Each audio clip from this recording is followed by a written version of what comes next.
স্ত্রী স্বর্ণের জাকাত কে দিবে?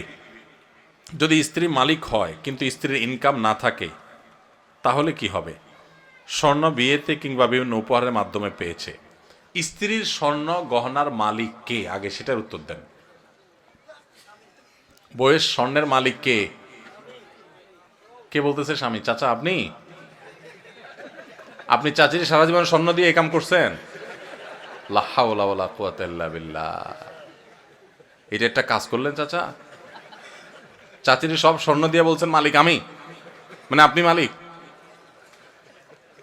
চাচি যদি এটা শুনে, ভাত তো আর জুটবে না কপালে বাবা। আচ্ছা আপনারা বলেন, বউয়ের স্বর্ণের মালিক কে? বউ নিজে। বুঝে উত্তর দিছেন? যারা বিয়ে করছেন, যাদের বউ আছে, এবার একটু মিলান, দাবির সাথে বাস্তবতায় মিলান। আপনারাই দাবি করছেন যে বউর স্বর্ণের মালিক সে, ঠিক আছে। এবার আমার উত্তর দেন, বউ যদি কালকে স্বর্ণ দোকানে যায়া তার স্বর্ণগুলা বিক্রি করে বলে আমি কটকটি খাবো, আপনি কিছু বলবেন না বলবেন না? বাস্তবতা বলেন, আমাদের সমাজের বাস্তবতা। স্বামী যদি, বউ যদি যায় তার সব স্বর্ণ বিক্রি করে টাকা পয়সা আয় না, কিছু তার বাপেরে কিছু তার মায়েরে মানুষকে দিয়ে দিল, তার মনে হচ্ছে একটু চাইনিজ কিনে এনে খাইলো, একটু শাড়ি চুড়ি কিনলো, টাকা উড়াইলো, আপনি কি কিছু বলবেন নাকি বলবেন না? শুধু বলবেন না আরো কিছু? সব ফেরেশতা নাকি এলাকার মানুষ? শুধু বলবেন না আরো কিছু? বলবেন যে তোমার সাহস কত বড়, কলিজা কত বড় তোমার, এত কষ্ট করে আমার রথের কামাই করা স্বর্ণের টাকা বিদেশ থেকে আনছি, এটা কষ্ট করে জমাইছি, কিনছি, আর তুমি যা বেঁচে আসলে একটাবার জিজ্ঞাসা করলা না? তোমার কত বড় কলিজা।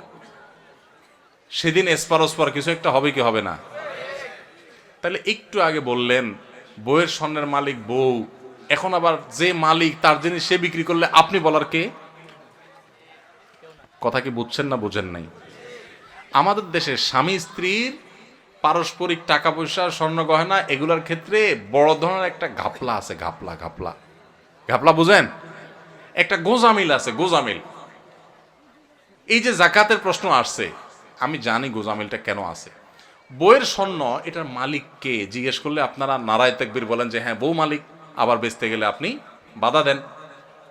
আবার বিদেশ যাওয়ার সময় বলেন যে স্বর্ণগুলা দাও বেচে দিই, কত স্বর্ণ হয়ে যাবে।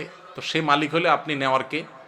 আপনি তো তার কাছে দরখাস্ত লিখবেন, বরাবর ম্যানেজার অত্র বাসা, বিষয় ঋণ মঞ্জুরির আবেদন, জনাব যথাবিহিত সম্মান প্রদর্শনপূর্বক নিবেদন এই যে আমি অধম গরিবের ছেলে, বিদেশ যাওয়ার নিয়ত করিয়াছি, আমার ভিসা টিকিট ইত্যাদির টাকা ব্যবস্থা করার ক্ষমতা নাই।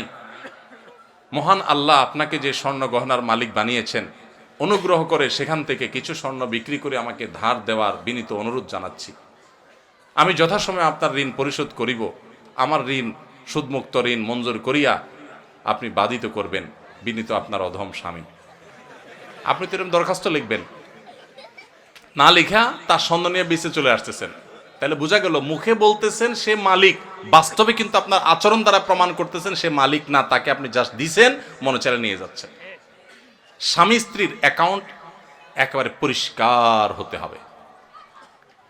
অনেক মহিলা আছে ওই স্বামীর পকেটের টাকার ক্ষেত্রে একই কাম করে, মনে করে আরে আমরাই তো। এত সোজা না। স্বামীর পকেট থেকে টাকা নেবেন, স্বামীর পারমিশন লাগবে, এটা তার, আপনার স্বর্ণ আপনার, তার টাকা তার। আমরা এই সমস্ত কথা উঠাইলে, স্বামী স্ত্রী যদি এই সমস্ত কথা উঠায়, স্ত্রীরাও বোকা কিসিমের, তারাও বুঝতে চায় না, বলে তুমি কি আলাদা করে দিচ্ছ আমাকে? এটা কোনো কথা? এগুলো আমার স্বর্ণ, আমি যা ইচ্ছা তা করবো, ওইগুলো তোমার টাকা, তুমি যে এত এত দূর দূর করলে কি স্বামী স্ত্রী থাকা যায় নাকি একসাথে? বাঙালি আমরা অতি ভালো সাজি, অতি ভালো সাজি, এরপর যখন ভেজাল লাগে এবার টানাটানি শুরু হয়। ইসলাম বলে এই সমস্ত অতি ভালো সাজার সুযোগ প্রত্যেকের অ্যাকাউন্ট তার তারটা, যার যারটা তার তার কাছে। বুঝেন নাই কথা? স্বামীকে আপনি মোহরের টাকা দিয়েছেন, এটা তার, তিনি যা ইচ্ছা তা করবেন। আপনাকেও চাইলে কিছু দিতে পারেন, ঠিক আছে মোহরের টাকা পাইছি, আমি বড়লোক হয়ে গেছি, তুমি গরিব মানুষ নাও, তোমারটা দিলাম আল্লাহর রাস্তায়, দিতে পারে। তো স্ত্রীদের স্বর্ণের জাকাত তারা দিবে যদি তারা মালিক হয়। আর যদি আপনি তার ব্যবহার করতে দেন, অনেক বিদেশি প্রবাসী লোক আছে বিদেশ থেকে সনটন্য পাঠায়, বউরে দেয়। আসলে বউরে দেয় হলো ব্যবহার করার জন্য। বউরে কি দেয়? মালিক বানায় দেয় না। মালিক কিন্তু সে, মতলব খারাপ, বেঁচে ফেলবে, এই জন্য বউর কাছে দেয় শুধুমাত্র। তাহলে এক্ষেত্রে জাকাত স্বামী দিবে যদি মালিক স্ত্রীকে না বানায়। ক্লিয়ার যদি বলে দেয় এটা তোমাকে মানা দিয়েছে, তুমি মালিক। অবশ্যই সে যদি এটাকে যত্রতত্র বিক্রি করে টাকা পয়সা নষ্ট করে, যেমনি সেমনে খরচ করে, স্বামী হিসাবে অবশ্যই তিনি তাকে পরামর্শ দিবেন। সেটা হবে হিতাকাঙ্ক্ষী সুলভ, সেটা খবরদারি সুলভ না যে তুমি এটা কাজ করলা, যেন তেনভাবে করে ফেলছো, তোমারই তো জিনিস, তোমারই কাজে লাগতো, আর একটু ভালো কাজে লাগাইতা, আরো দাম বাড়তো, তখন দাম পাইতা, আমার একটু জিজ্ঞেস করতা কোথায় একটু বেশি ভালো দাম পাওয়া যায়, ইত্যাদি ইত্যাদি। হিতাকাঙ্ক্ষী সুলভ আপনি সেখানে কথা বলতে পারেন, সেটা না করে আপনি করেন কি খবরদারি সুলভ। ঠিক না বেঠিক? এগুলো করা যাবে না। তাহলে স্ত্রীর গহনা জাকাত স্ত্রী দিবে। এখন প্রশ্ন হলো স্ত্রীর গহনা জাকাত যে দিবে, বেচারে টাকা পাবে কই? উত্তর হলো মোহর দেন নাই নিশ্চয়ই। মোহর যদি দিতেন তাহলে মোহরের টাকা থেকে রেখা রেখা সে খরচ করতো, জাকাত দিতে পারতো। আবার মাসে মাসে বউরে একটু হাত খরচের টাকা তো দিবেন, সেটা থেকে সে দিতে পারে। আবার যদি সে তার ওই স্বর্ণ থেকে কিছু অংশ বিক্রি করে জাকাত দেয়, সেই সুযোগও আছে। আবার স্বামী যদি তার জাকাতটা দিয়ে দিতে চায়, সেই সুযোগও আছে। তবে তাকে বলতে হবে যে তোমার স্বর্ণের জাকাত আমি দিয়ে দিলাম, নিয়ত করে নিবে, সে জাকাত আদায় হয়ে যাবে। আমি একজনকে টাকা ধার দিয়েছি, প্রায় 3-4 বছর হয়ে গেছে, দিতে পারছে না, প্রায় 10 থেকে 12 লক্ষ টাকা। এখন কি আমার সেই টাকার জাকাত দিতে হবে? টাকাটা কর্জে হাসানা হিসেবে দেয়া মানে সুদমুক্ত। যদি আপনি কাউকে টাকা ধার দেন, সেই টাকা যদি সে আর না দেয় এবং দেওয়ার কোনো সম্ভাবনাও না থাকে, তাহলে ওই টাকার জাকাত দিতে হবে না, কারণ সেই টাকা দিচ্ছেই না এবং একরকম টাকার আশা ছেড়ে দিয়েছেন আপনি, তাহলে ওই টাকার জাকাত দিতে হবে না। যদি কোনো কালে আপনি পান, তাহলে সেক্ষেত্রে আপনাকে কি করতে হবে? জাকাত দিতে হবে, আর না পেলে নাই। কারো যদি একটি বাড়ি ও 3টি ফ্ল্যাট থাকে, এক্ষেত্রে জাকাতের বিধান কি?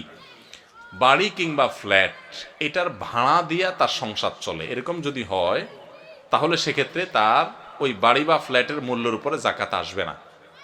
কিন্তু ফ্ল্যাট বা বাড়ির যে ভাড়াগুলো উঠে, এগুলো থেকে তার সংসার খরচ হওয়ার পরে যদি জমে, এই জমানো টাকার উপরে কি আসবে? জাকাত আসবে। তাহলে মূল বাড়ি বা ফ্ল্যাটের যে দাম, ওইটার উপরে জাকাত আসবে। একজনের রাস্তায় গাড়ি আছে একটা, এই গাড়ি আপনার ভাড়ায় খাটে, তো এই গাড়ির যে মূল্য, ওইটার উপর জাকাত আসবে না। কিন্তু এটার যে ভাড়াটা উঠে, ওইটা যদি জমে, তাহলে জাকাত আসবে, আর খরচ হয়ে গেলে তো জাকাত নাই।